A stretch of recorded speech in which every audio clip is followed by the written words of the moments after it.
How's it hanging, folks? I need to close OBS. Close out of OBS. I'm doing okay today. I'm feeling alright. Feeling okay. Feeling good, actually. It's worth saying. The Elden Ring video got to 1,000 views. I am very, very happy with it. Very proud of it. Very happy with myself. Now all I'm really trying to focus on is just getting the Baldur's Gate 3 video out. Because if I can get it out, in a timely manner, I'm hopefully going to be able to capitalize on the on how well. Wait, that's the wrong one. I haven't played this game in a while. I'm hopefully going to be able to capitalize on how well the Elden Ring video is doing. Yeah, I'm feeling good about it. Enjoying myself. Got a decent amount going on today, but I'm just trying to focus on the game for now. Yeah, I've been watching some Northern Lion recently, quite a bit of him, and it is kind of fucking crazy how much of a zoomer being on Twitter makes you. Like, he is, I don't know how old he is. He's old enough to have a 3-year-old daughter, and he is like somehow more in touch with internet culture than I am. And I must be like half or like close to half his age. It's fucking crazy. Like, the Twitter brainworms just really got him. And it's like bizarre. How did I not make that? It's bizarre to see somebody who's just like a regular millennial become like so Twitter brained. And fucking all of the I watch a fan channel just because that's all I get recommended. I don't know why, but I've never gotten recommended like an actual Northern Lion video. It's all fan channel stuff. And all of the thumbnails from this fan channel are just like, did you see this tweet? Did you see it? Did you see this tweet? And then just like some weird shit that got tweeted. And it's just like, what the fuck? I mean, it's great content. It's really funny. Like, I learned about a Costco wizard who brings a crystal ball to Costco to try and figure out when things are going to be on sale. And I mean, that's funny. That's hilarious. But it's just like, he's so online, and it's fucking crazy. Like, it feels like he has an additional like 8 hours in the day to just scroll Twitter. Like, where does he find all this shit? It's fucking bizarre. I gotta say though, I do love the Costco wizard. I think he's just like, and I don't say this lightly. I think he is sort of an icon. Just the like idea of the character, and I think this applies for a lot of great characters, but I think he's made better because I just can't tell if he's like entirely serious or not. Like, is he playing a character, or is this genuinely just who he is? Like, he walks around with a fucking barcode for rotisserie chicken at Costco, like on his t-shirt. So his t-shirt is just plain white, and then it's a barcode, a working barcode for the Costco rotisserie chicken. So, like, when he goes to the counter, the store clerk doesn't have to scan the chicken itself. They can just scan his shirt because he doesn't want like lasers touching his food. And I mean, that in and of itself kind of makes me think he's being serious and is just like genuinely schizophrenic. It's just like genuinely. I gotta check something. No, somebody is doing very loud yard work outside my house, and God bless OBS for not picking it up. Just needed to check that. Yeah, it's just like, I don't know, man. I don't know. I think there's something very special about him. Whether am I like genuinely blind, or are there just no chests? Oh, I've also been learning about fucking. I've also been learning about Big Justice and the Wriggler. Wriggler? What the fuck?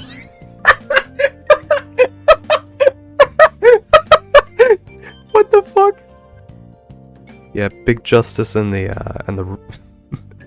the Rizzler. This is. Yeah. Big Justice and the Rizzler. Now, a day ago, if you had said those things to me, I would have been like, oh, you're criminally insane. Like, Joker levels of insane. And to a degree that is true. Like, this whole thing has made me significantly more insane. But also, it's really funny. So now I'm not fully up to date on the lore, but as far as I can tell, Big Justice and the Rizzler are just two really fat kids who, like, live together, I think? They're like brothers? I think? And they just... they live with their dad, and one of the kids makes, like, a funny face. And that's how they're, like, famous. You know, to be honest, I don't... Now that I'm actually saying it out loud, I don't get it. I just don't get it. I think it's you know, I think it's wonderful what the world has come to. I don't know. You know what? If anyone wants to catch me up on Big Justice and the Rizzler lore, I won't say no to it. I'm fully in. I'm fully sold on the idea of catching up on the fucking Big Justice lore. Oh, and they're like fucking beefing with Baby Gronk or something, which again, I just like. These are the musings of an Arkham Asylum patient. But like seriously, they're like. I don't know, man. I'm getting so psyched out because these are just like the most insane thing, like the most insane thoughts I've ever had. But it is just like, you know, I don't know. I feel like Twitter has a lot of awful shit on it, obviously, but there's also just like a small little pocket of, again, Arkham Asylum patients, who are just like very funny for some reason. And I am legitimately just too scared to get into Twitter. Nice. Because, I mean, do I even need to explain it? Like, Twitter is just a fucking nightmare shithole. So it's, you know, not all that interested in getting into it myself, like downloading the app and fucking scrolling it endlessly. But, you know, I am glad to have like a Twitter correspondent in the form of Northern Light. He's a funny little man. I don't know why I called him a funny little man. He's like, one, probably taller than me, and two, he has a child. Alright, let's talk about Nintendo and emulation. So as you know, because I talk about it at this point pretty much every day, Nintendo is not a huge fan of emulation. They shit pee pee poo poo on anyone who tries to emulate their games, especially if you're trying to show. Oh, sorry, especially if you're trying to demonstrate to other people how to emulate, and especially if it's on if it's one of their newer games or newer consoles. Like if you do any of that, it's just, you know, instant. They send the fucking Pinkertons to your house, you know, Wizards of the Coast style. Come to find out, Nintendo likely uses emulation for their like museum that was opened recently. Which, I mean, just like, What the fuck is that? What the fuck is that? Oh, it's giving me another life. Oh, I understand, I understand. Yeah, it's... Nintendo just loves pissing people off.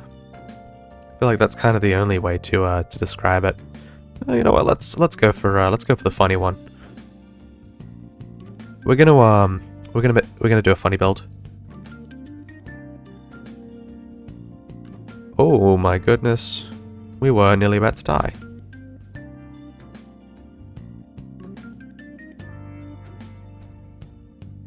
I don't know, man. We'll go with this. Yeah, cool. Yeah, they do their very best to piss people off. It is just like sad. Because I mean, again, I've talked about this a lot before, but it's really not like Nintendo loses anything from allowing emulation. I mean, it's strictly a positive. I don't think there's any empirical evidence to suggest that allowing people to emulate your games, you know, decreases their sales. You know, especially if it's older games. That usually just brings interest back to the franchise. But no, Nintendo, very protective, very litigious about their properties. I mean, it's fucking frustrating, man. Oh fuck! I forgot to go through the thing. I forgot to go through it. I was just staring at a headline that said, "Scientists birth organisms in third state that's beyond life and death." Like my brother in Christ, I got here through an article about CD Projekt Red and DEI lawsuits. What? What does the third state beyond life and death have to do with DEI? I love the internet, man. What a wonderful place. What a wonderful place. Holy moly. What are we gonna go for now? I guess we'll go for this and just try to corrupt it. Again, I feel like, I say this quite a bit, like, born too early to explore the stars, born too late to explore the planets. But I feel like we were just born just in time to see some of the silliest shit humanity has to offer. What the fuck is this? Shrine of Order? What is this? My impulse is just to press it, but that is just like definitely not a good idea.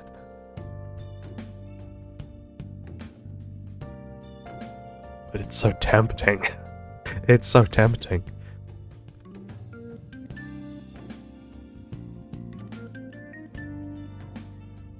And I mean, for a guy like me, who's a real connoisseur of dumb shit, I feel like this was probably the perfect time for me to be born. You know what I mean? Like, I can't imagine me 300 years in the past or future just being like, did you hear? Talking about like witches burning at the stake and shit. Like, I don't feel like that would be that would really be me. Also can't imagine myself like 300 years in the future talking about like fucking hyperspace drives or some shit. Like that doesn't feel like it would be my calling. My calling is talking shit. My calling is being a hater. What? It pushed me in the wrong direction. What the hell? Anyway, let's talk about CD Projekt Red now and DEI or whatever. Yeah. DEI is such a fucking annoying topic to me. It's just like perhaps the least important thing to have ever existed, ever happened. Like, just who gives a fuck, man? Who gives a fuck if more minorities are getting hired? There are so many fucking jobs out there. So goddamn many. And if you don't like any of the ones on offer, you can just go make one yourself. That's how the world works at this point. Like, just go do your own thing, man. It's fucking annoying. I hate having to hear about, like, 300 people a day yapping about how, oh, they're taking our jobs, they're taking our jobs. Who gives a fuck, man? Who gives a fuck? Especially in a field like game design. Like, you don't have to work for somebody else. You can just do it yourself. The tools are very readily available. You know what I mean? If you wanted, you could just start today. Especially if you're like... And I mean, you're not being hired to CD Projekt Red if you're, you know, a newcomer. If you're potentially being hired to CD Projekt Red, you know what you're doing. So you could just do it yourself. But no, instead you wanna yap about how minorities are taking your jobs. And that's the thing. The people who are potentially being hired for these jobs are very often not the ones complaining. It's usually guys who don't know how to do game design, or don't know how to you know, don't know anything about the field that they're complaining about. Because the people in that field don't give a fuck. Nobody cares. Nobody cares except for the fucking losers who yap all day. It's just like, man, you guys are sad. Go do something else. Go do something else. Like, go touch some grass. As much of a cliche as that is nowadays, just go touch some grass, man. It's beautiful. It feels good on your skin. Youch. Let's talk about Payday 3. I really have not played very much Payday. I don't own Payday 3. I've played a little bit of Payday 2, but I mean, what's that? Nothing else really. I was kind of under the impression that, like, my impression of Payday 3 was that it was forgettable, and that nobody really liked it more than what came before. But apparently it was significantly worse than that. Let me pull up the exact quote here. A Payday 3 developer likened the game's launch to the whole stage collapsing, and then everyone leaves. It's like, Jesus Christ, I didn't realize it was that bad. You know, I really just thought it was another case of, like, really mediocre games being released, but clearly, I mean, it was fucking more than that. Because I wouldn't call a catastrophe like fucking the entire stage collapsing and then everyone leaving, you know, mediocre. But yeah, it's just like, I don't know, man. It's kind of sad. I feel like a lot of those really mediocre games nowadays that nobody really talks about after release are like AAA, are like sequels to AAA games that everyone loves. Which is just, I don't know, man. I feel like the gaming has, you know, not really been in a better spot before, but at the same time, I feel like that's mostly just because indie games are so good at the moment. And every other aspect of, like, video games is just not doing great. You know what I mean? Like, the, ow. That hurt. The AAA scene definitely isn't doing too hot right now. I don't know. Then again, even some indie games aren't, you know, coming out properly. Like, for example, the game that I'm playing right now, Risk of Rain 2, most recent DLC, was not released in a very good state. I mean, I liked it on release. I still like it, but you know, it was very buggy. It was very, very buggy. I, like, vividly remember me and my friends playing a game, and one of my friends died, and then could still move around and hit, and was in, like, fucking first person or something like that. And it was just like, how does that even happen? That was like the most interesting part about it, was just like, how does a bug like fundamentally alter a game so hard?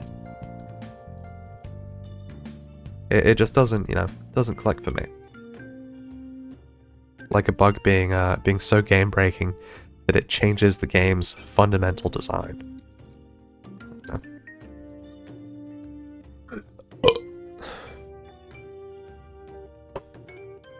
Whew. I'm just thinking about the Baldur's Gate 3 video right now. I mean, that's how you know you've got a decent video on your hands. It's when you can't stop thinking about it. Alright, so we've got our equipment cooldown down to 12 seconds, but we can do better than that. 1, 2, 3, 4. Alright, let's see. Down to 7 seconds? Really? I expected it would be fewer than that.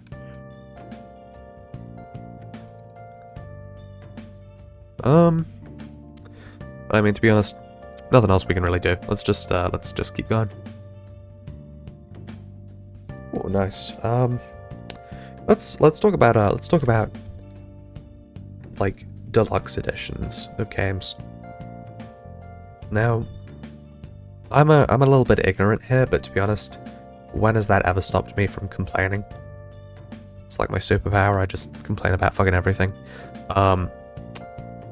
I kind of think that that deluxe editions of games are just like a scourge on the games industry. Now, the reason why I'm talking about this is because Baldur's Gate 3, its deluxe editions are reselling for up to, I believe it was $3,000, which, yes, is completely fucking insane. But also at the same, the game devs obviously aren't very happy about it because they're, decent people. They didn't make the game for money, they made it for it to be good. So, obviously they're like, what the fuck, guys, what the fuck? My thing is, just, if you, like, didn't want that, why make it in the first place? Like, what do deluxe editions actually do for you? Or sorry, what do collector's editions and stuff like that actually do for you? Like, they make you more money, but like, obviously they're going to get resold for way higher prices somewhere down the line. It's just like, it's just, it feels gross to me. Charging people extra money for shit that just really doesn't matter. It's like one step removed from in-game transactions or some shit like that. It's just, I think I definitely believe that they didn't want it to happen. That they didn't want, like, people reselling their game for $3,000, like fucking 50 times upmarked. But also, considering what they were doing, it was kind of an inevitability. If you make a collector's edition of a game that's really good, eventually it's going to get upsold. How do you avoid that? Just don't make a collector's edition. Because I mean, I don't know. It's not like, especially with Baldur's Gate 3, it's not like there wasn't a load of hype before the game's release. Obviously, it smashed every conceivable barrier that we thought it would. It was way more successful than we thought it would be, but also at the same time, like, we thought it was going to be successful before. We thought it was going to given projections, it was pretty reasonable to imagine that Baldur's Gate 3 was going to do really fucking well, and it was going to make a lot of money. So what was the point of making a collector's edition if we knew that it was going to succeed? You know what I mean?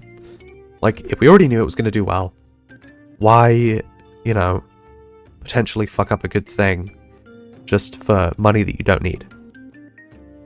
It is just kind of endlessly frustrating to me to to the it's endlessly frustrating to me to see good game companies get ringed for money. It's just like, just frustrating. I want to go see that. I don't know what the fuck that is. Oh, there are two over there as well. Oh, let me get over there. There we go. Oh, it's this thing. That's kind of bizarre.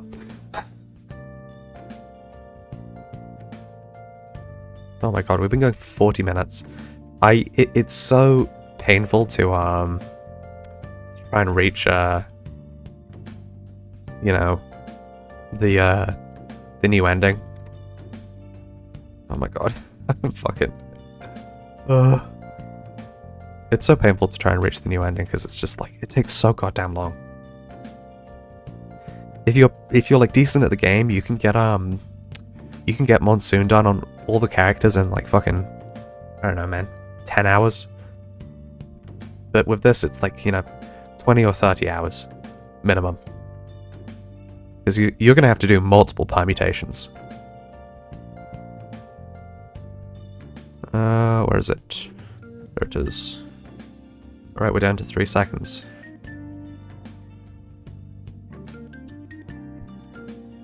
I should look for games that are a bit quicker to play, to be honest. Because I get so burnt out playing games and just talking for like hours on end. I mean, we already have one of those, you know, a game that doesn't take as long to play. It's called Enter the Gungeon. I already played that game a fuck ton on this channel, so you know. If you guys have any suggestions for games, let me know. I would appreciate it. There it is. Celestial orb. That's not what I need. Right. Alright.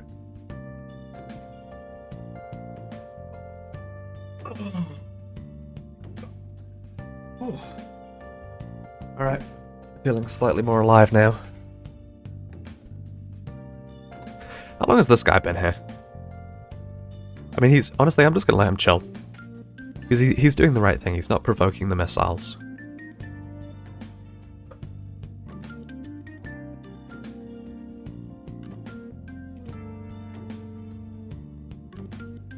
Oh wait, I get something, I forgot.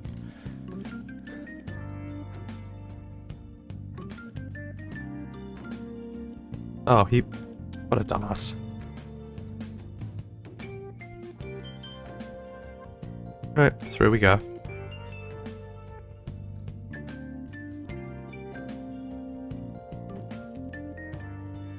Alright.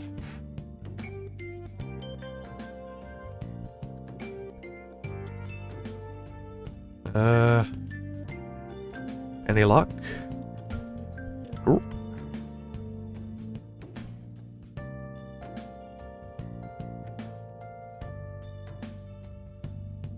Alright. Back to stretching.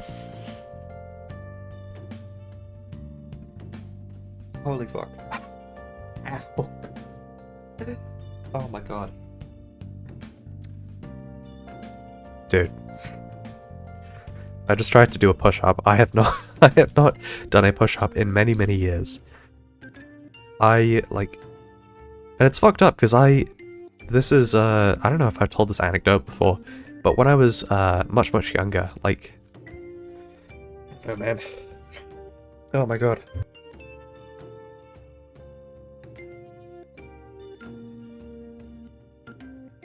When I was like, what?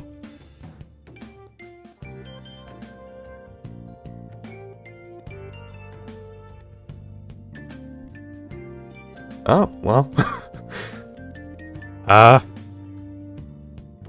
Okay, I mean, it's been a pleasure. I'll see you guys tomorrow.